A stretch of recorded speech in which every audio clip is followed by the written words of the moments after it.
Hello learners, this is your friend and guide Shailesh Nagda.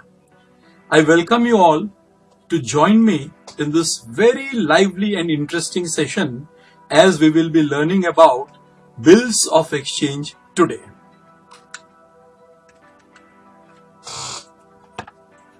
Edit हो जाएगा यार. Bills of exchange.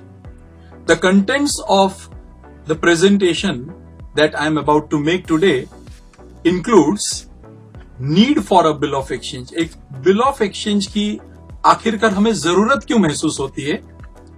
Meaning of a bill of exchange, क्या मतलब है bill of exchange का? Definition of a bill of exchange, एक bill of exchange की व्याख्या क्या है? Parties to a bill of exchange, एक बिल ऑफ एक्सचेंज के साथ कौन कौन से लोग जुड़े हुए होते हैं और उन्हें हम क्या कहेंगे? Parties to a bill of exchange. और आज का प्रेजेंटेशन हम एक्सेप्टेंस यानी कि स्वीकृति, एक्सेप्टेंस ऑफ अ बिल के साथ आज का प्रेजेंटेशन हम कंप्लीट करेंगे. तो शुरू करें हम. Let us understand need for a bill of exchange. Bill of exchange की जरूरत क्यों महसूस होती है? The need for a bill of exchange arises out of a credit transaction. जैसे कि हम सब जानते हैं कि आज बिजनेस की दुनिया में majority of the transactions that take place are credit transactions. So credit तो देना ही पड़ेगा, लेकिन क्रेडिट ट्रांजैक्शन से होता क्या है? क्रेडिट ट्रांजैक्शन से दो व्यक्तियों के बीच डेटर क्रेडिटर का संबंध क्रिएट होता है. Credit transaction creates debtor-creditor relationship between the buyer and the seller. आगे बढ़े तो आगे बढ़ते हुए हम ये समझेंगे कि बिल ऑफ एक्सचेंज का अर्थ क्या है. What is the meaning of a bill of exchange? A bill of exchange is a written acknowledgement of debt. Debt का अर्थ होता है कर्ज. Bill of exchange is a written acknowledgement of debt. कौन देता है ये रिटर्न एक्नॉलेजमेंट? डेटर दे रहा है. डेटर ये रिटर्न एक्नॉलेजमेंट किसको दे रहा है, किसे दे रहा है? तो क्रेडिटर को दे रहा है. और ये कमिटमेंट किस बात की है? The commitment is about payment of a certain amount of money on a particular date. जैसे कि आप नीचे देख रहे हैं, बिल ऑफ एक्सचेंज कुछ इस तरह से तैयार होता है. और अधिकतर बोर्ड एग्जाम्स में बिल ऑफ एक्सचेंज पे स्पेसिमेन पूछा ही जाता है. और मेरा ये स्ट्रॉन्ग सजेशन रहेगा सभी विद्यार्थी मित्रों को कि आपने ये स्पेसिमेन बिना इसको इग्नोर किए अच्छे से प्रेजेंटेशन करना है, क्योंकि इसमें पूरे मार्क्स प्राप्त करने की गुंजाइश रहती है. तो देख लीजिए, ऐसा होता है स्पेसिमेन बिल ऑफ एक्सचेंज का. आगे बढ़े. आगे बढ़ते हो अब हम समझेंगे कि बिल ऑफ एक्सचेंज का डेफिनेशन क्या है. तो बहुत से अलग अलग अथॉरिटीज ने अलग अलग डेफिनेशन दिया है बिल ऑफ एक्सचेंज का, लेकिन हम जो सबसे ऑथेंटिक डेफिनेशन है उसी पे फोकस करेंगे. तो ये डेफिनेशन किसने दिया है? तो ये डेफिनेशन दिया गया है section 5 under section 5 of the negotiable instruments act 1881. क्या कहता है ये एक्ट? तो इस एक्ट के अनुसार अ bill of exchange is an instrument in writing containing an unconditional order. तो दो बातें यहां पे हमको समझनी है कि बिल ऑफ एक्सचेंज सिर्फ और सिर्फ लिखित स्वरूप में ही होना चाहिए. It always needs to be in writing. ये एक डॉक्यूमेंट है जो हमेशा रिटन फॉर्म में ही होगा. So bill of exchange is an instrument in writing containing an unconditional order. तो होगा क्या इस ऑर्डर में? ये ऑर्डर अनकंडीशनल होगा. आदेश है ये. कैसा आदेश? एक ऐसा आदेश कि जिसके साथ किसी भी तरह की शर्त जुड़ी हुई ना हो. So bill of exchange is an instrument in writing containing an unconditional order sign by the maker. जो भी बिल ऑफ एक्सचेंज बनाता है वो बिल ऑफ एक्सचेंज को साइन जरूर करेगा, क्योंकि बिना signature bill of exchange valid नहीं हो सकता. Sign by the maker directing a certain person. ये बिल ऑफ एक्सचेंज किसी पे भी ड्रॉ नहीं किया जा सकता है. It always needs to be drawn upon a certain person. एक चिन्हित व्यक्ति जिस पर ये बिल ऑफ एक्सचेंज ड्रॉ किया जाएगा.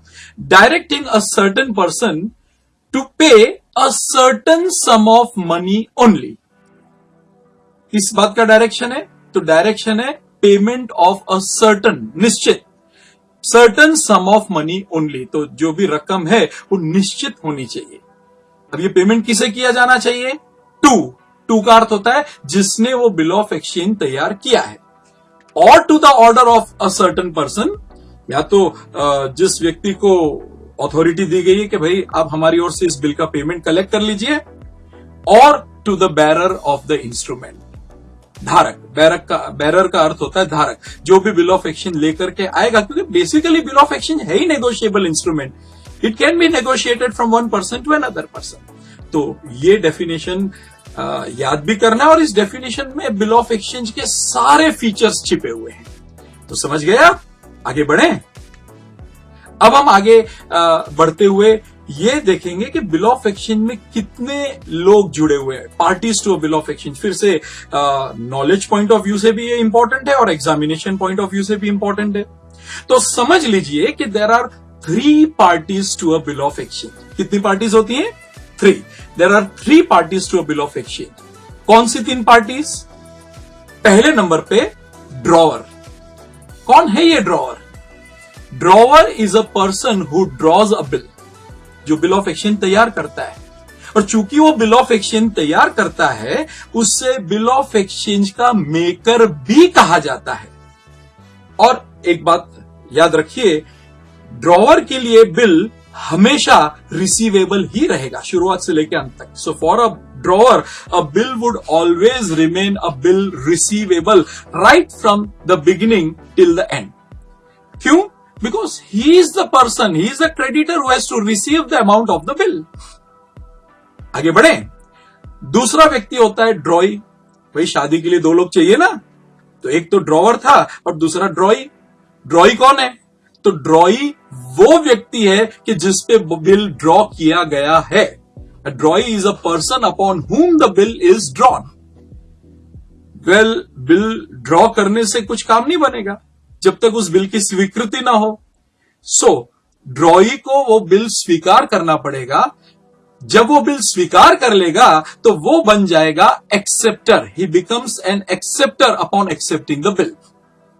और जैसे हमने पहले देखा कि ड्रॉवर के लिए हमेशा बिल रिसीवेबल रहता है, वैसे ही ड्रॉई के लिए बिल हमेशा पेएबल रहेगा।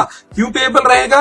अरे भाई वो डेटर है, उसे पेमेंट करना है। अब जो पेमेंट करेगा उसके लिए तो बिल पेएबल ही होगा ना, समझे?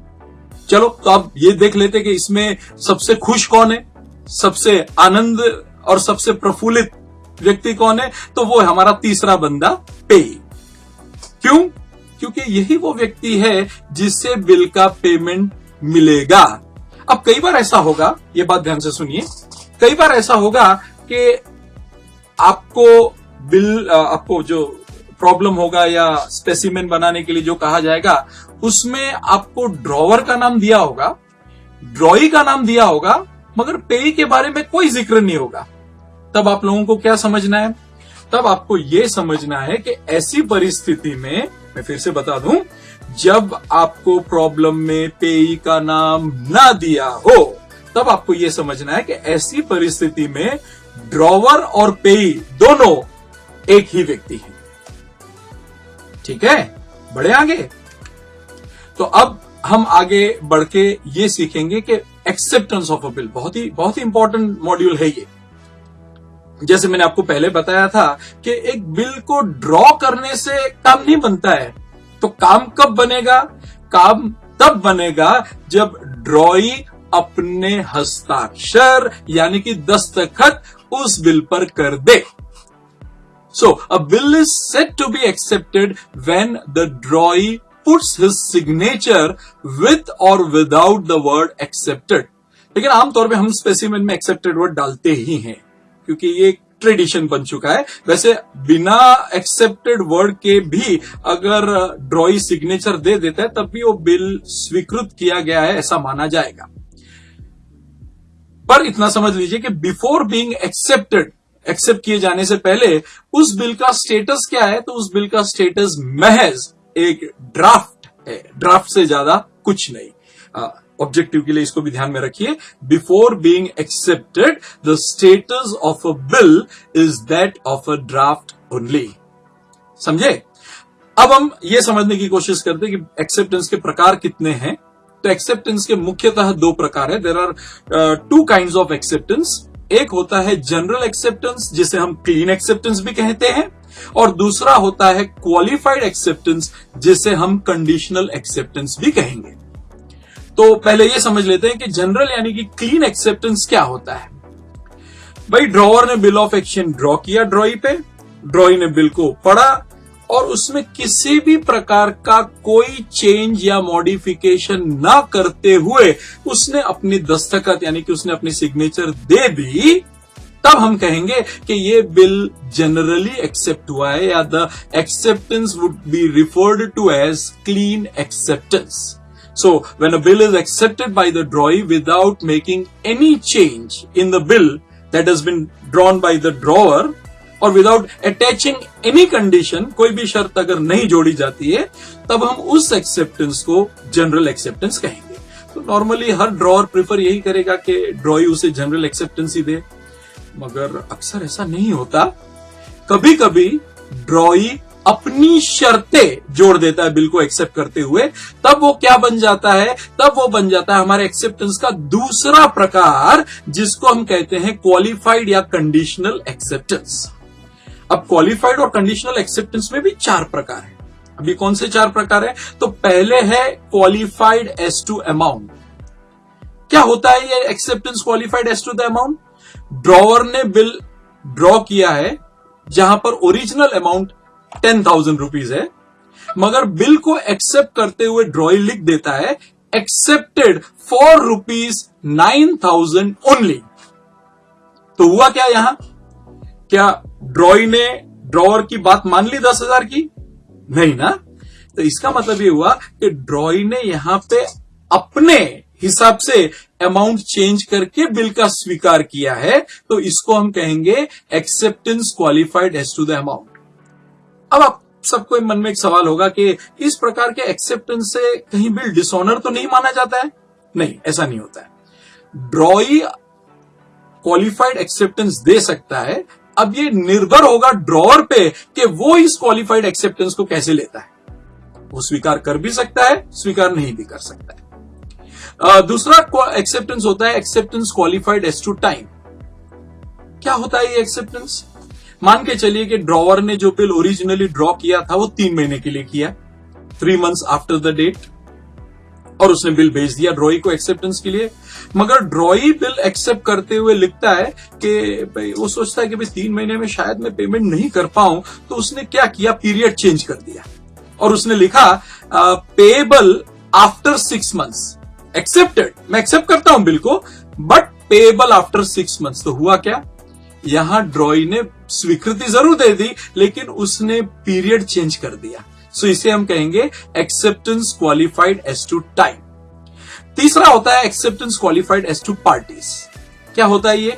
कभी कभी ये हो सकता है कि बिल ऑफ एक्सचेंज में एक से ज्यादा ड्रॉअर हो, खास करके जॉइंट वेंचर वगैरह के जो उदाहरण होंगे वहां ऐसा हो सकता है कि भाई एक से ज्यादा ड्रॉअर हो, और जब कोई एक से ज्यादा ड्रॉई हो, ड्रॉवर नहीं, एक से ज्यादा ड्रॉई हो। जॉइंट वेंचर में ऐसा हो सकता है कि कभी एक से ज्यादा को वेंचरर्स होंगे तो एक से ज्यादा ड्रॉई हो सकता है।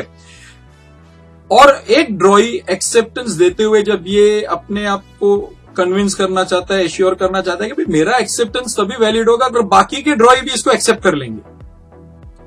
मतलब जब तक सारे ड्रॉई उसको एक्सेप्ट नहीं कर लेते, मेरा एक्सेप्टेंस का कोई मायने नहीं रखेगा, मेरा एक्सेप्टेंस कोई मायने नहीं रखेगा, तब हम उस एक्सेप्टेंस को कहेंगे acceptance qualified as to the parties. So this is essentially an acceptance where all the drawees need to accept a bill of exchange। और आखिर में है कंडीशनल एक्सेप्टेंस। कंडीशन का अर्थ होता है शर्त, यानी बिल ऑफ एक्सचेंज को एक्सेप्ट करते हुए जब ड्रॉई किसी भी तरह की कोई भी शर्त उसके साथ जोड़ देता है, तब वो बन जाता है कंडीशनल एक्सेप्टेंस। तो मैं समझता हूं कि हमारा ये आज का जो प्रेजेंटेशन था वो आप सभी को समझ भी आया होगा और आपने इसमें बहुत कुछ सीख भी लिया होगा। इसमें आपके बेसिक्स बहुत हद तक क्लियर हुए होंगे। तो इसके बाद वाले जो हमारे अगले मॉड्यूल्स हैं उसमें हम आगे बढ़ेंगे। ठीक है, तब तक Thanks a lot and enjoy this session. Bye.